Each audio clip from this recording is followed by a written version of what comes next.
énergétique dit GP, comme grande puissance, est celui qui consisterait à dire « Nous ne croyons pas au réchauffement climatique, profitons de nos énergies fossiles pendant qu'il y en a encore ». C'est le scénario que l'on peut observer aujourd'hui un peu partout dans le monde.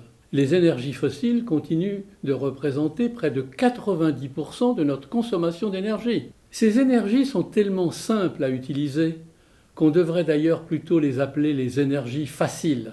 Elles sont utilisées majoritairement, non seulement dans la production d'électricité, mais aussi dans la quasi-totalité des transports et dans les procédés industriels tels que la production d'acier et le ciment ou dans la chimie.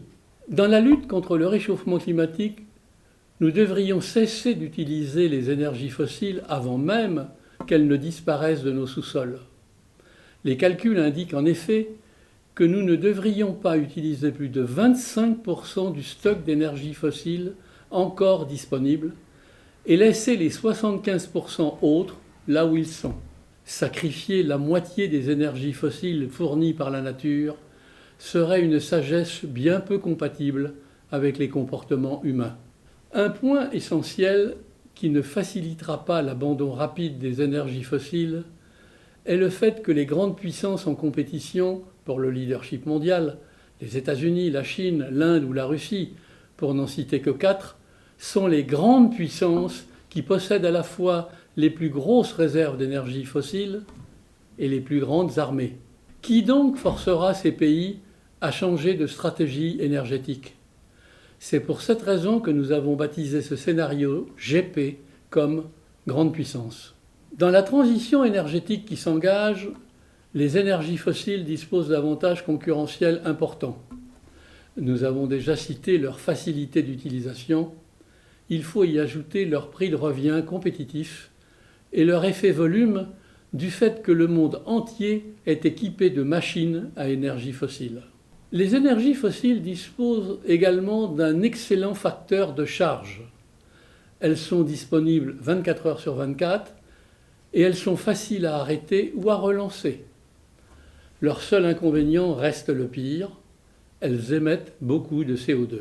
À ce sujet, elles ne sont pas toutes égales. Le charbon est le plus émetteur de CO2 avec un taux dépassant 1000 grammes de CO2 par kilowattheure. Le pétrole se limite à 800 et le gaz à 600. Ces performances sont évidemment très mauvaises si on les compare au solaire, 60 grammes de CO2 par kilowattheure, à l'éolien, 20 grammes, ou au nucléaire, seulement 19 grammes de CO2 par kilowattheure, y compris le démantèlement. Ces valeurs concernent les émissions des centrales électriques modernes et neuves.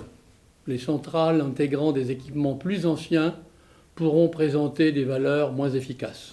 Ces valeurs sont calculées sans utilisation de systèmes de captage et de stockage du CO2, un procédé encore peu utilisé et qui consiste à capter le CO2 dans les fumées des cheminées industrielles et à le stocker dans des aquifères salins profonds ou dans des gisements pétroliers et gaziers en voie d'épuisement. Le charbon est condamné par la doxa générale, mais les techniques modernes pourraient fortement réduire ces émissions de CO2.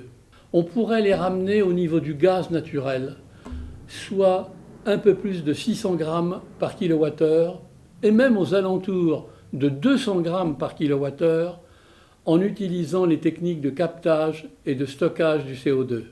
Le scénario grande puissance prévoit une population mondiale de 12,5 milliards d'habitants en 2100. Dans ce contexte de laisser-aller général, le niveau de vie moyen progresserait encore de 80% au cours du siècle, soit 1% par an en moyenne, ce qui reste très en dessous des tendances. La consommation d'énergie totale suivrait la tendance galopante des 70 dernières années, avec une multiplication par 2,5 par rapport à 2020. Le taux d'électrification resterait limité à 26%, conséquence d'un manque de concentration dans la lutte contre le réchauffement climatique. Notre énergie resterait largement fossile, sans utilisation des techniques de captage du CO2, aucun pays ne voulant perdre en compétitivité par rapport à ses concurrents. Nos besoins en électricité seraient multipliés par 3,8 et les émissions de CO2 seraient multipliées par 2. la température de la Terre se réchaufferait en moyenne de 3,02 degrés. Cette augmentation de température engendrerait un monde en flammes, comme on peut déjà l'observer dans certaines régions du monde, telles que l'Australie, la Sibérie ou la Californie.